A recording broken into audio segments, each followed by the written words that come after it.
رضی اللہ تعالیٰ نے حضرت مغیرہ بن شعبہ رضی اللہ تعالیٰ عنہ کو خط لکھا اور فرمایا، اس میں تعریف فرمائی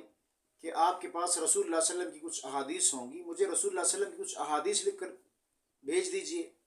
امیر معاویہ رضی اللہ تعالیٰ بھی رسول اللہ صلی اللہ علیہ وسلم کے جلیل القدر صحابی تھے۔ ام حبیبہ جو رسول اللہ صلی اللہ علیہ وسلم کی زوجہ طیبہ تھیں، آپ کی حقیقی بہن تھیں، اور امیر معاویہ رضی اللہ تعالیٰ عنہ حضرت ابو سفیان جو فتح مکہ کے موقع پر مسلمان ہو چکے تھے، ان کے صاحبزادے تھے، ان کے بیٹے تھے۔ اور ابو سفیان رضی اللہ تعالیٰ عنہ یہ وہ صحابی رسول ہیں جنہیں اللہ کے نبی علیہ الصلوۃ والسلام نے دعائیں بھی دیں، اور جن کے لیے یہ خصوصی اللہ کے نبی علیہ الصلوۃ والسلام نے اعلان فرمایا تھا کہ من دخل فی دار ابی سفیان فهو آمن، فتح مکہ کے موقع پر، کہ جو ابو سفیان کے گھر میں داخل ہوگا وہ بھی امن میں۔ تو امیر معاویہ رضی اللہ تعالیٰ عنہ کو رسول اللہ صلی اللہ علیہ وسلم نے بہت سی دعائیں بھی دیں، اور یہ بھی فرمایا کہ اللہم علمہ الکتاب والحکمہ، اللہ معاویہ کو کتاب و حکمت کی تعلیم عطا فرما، اسے کتاب و حکمت کا علم عطا فرما دیجئے، اسے نواز دیجئے۔ اللہ کے نبی علیہ السلام کی بہت سی دعائیں منقول۔ خیر، امیر معاویہ رضی اللہ تعالیٰ عنہ کی طرف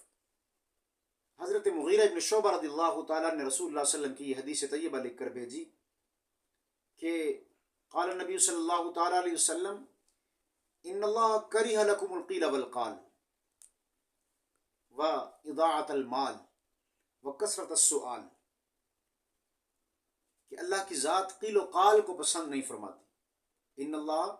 کرہ لکم القیل والقال، کہ اللہ کی ذات قیل و قال کو پسند نہیں فرماتی۔ یہ قیل و قال کیا ہے؟ فضول قسم کی ابحاث، فضول بحث کرنا،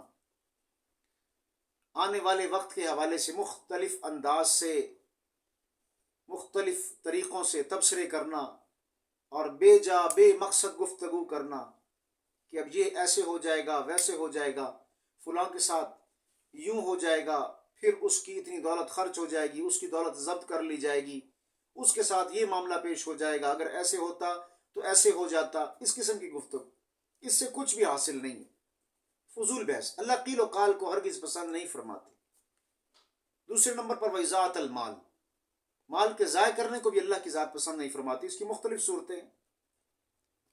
اور یاد رکھیں کہ اگر ہم کسی کو کوئی چیز دیں بھی صحیح تو ستھری، صاف اور اچھی اور بہترین چیز دیں، کوشش یہ کریں۔ اور بلکہ آقا علیہ الصلوۃ والسلام کی ایک حدیث طیبہ میں آتا ہے، آقا علیہ الصلوۃ والسلام نے فرمایا لا یؤمن احدکم حتی یحب لأخیہ ما یحب لنفسہ، تم میں کوئی بھی شخص کامل ایمان والا اس وقت تک ہو نہیں سکتا جب تک کہ جو چیز وہ اپنی ذات کے لیے پسند کرتا ہے وہی چیز دوسرے کے لیے بھی پسند کرے۔ یہ نہیں کہ خود اچھی اور دوسرے کے لیے ردی چیز پسند کرے، انتخاب کرے کہ اچھا یہ گھٹیا، ہلکی اور ردی چیز ہے، لہٰذا یہ میں دوسرے کو دے دیتا ہوں۔ نہیں، مال ضائع ہونے کو بھی اللہ پسند نہیں فرماتے، مال ضائع کرنے کو بھی اللہ پسند نہیں فرماتے، رزق کے ضیاع کو بھی اللہ پسند نہیں فرماتے۔ اور تیسرے نمبر پر آقا علیہ الصلوۃ والسلام نے فرمایا وہ کثرت السؤال، کثرت سوال کو، کثرت سے سوال کرنا، بے جا سوال کرنا، ایک سوال سے 50 قسم کی جزیات نکال کے سوال کرنا، یہ بھی اللہ کو پسند نہیں ہے۔ اس لیے ان چیزوں سے گریز کیا جائے۔ جہاں تک علم نہ ہو کسی چیز کے بارے میں، وہ سوال کرنا تو بہتر ہے۔ حدیث طیبہ کی روشنی میں بھی اجازت ہے، اللہ کے قرآن نے بھی اجازت دی ہے کہ فَاسْأَلُوا أَهْلَ الذِّكْرِ إِن كُنتُمْ لَا تَعْلَمُونَ، تم اہل ذکر سے، اہل علم سے، ارباب علم و دانش سے تم سوال کرو اگر تم نہیں جانتے۔ یہ ایک الگ چیز ہے، لیکن کثرت سوال، بے جا سوال، یعنی کہ جس کا کوئی مقصد ہی نہیں ہے، اس قسم کے سوالات کرنا یہ اللہ کو محبوب اور پسند نہیں ہے۔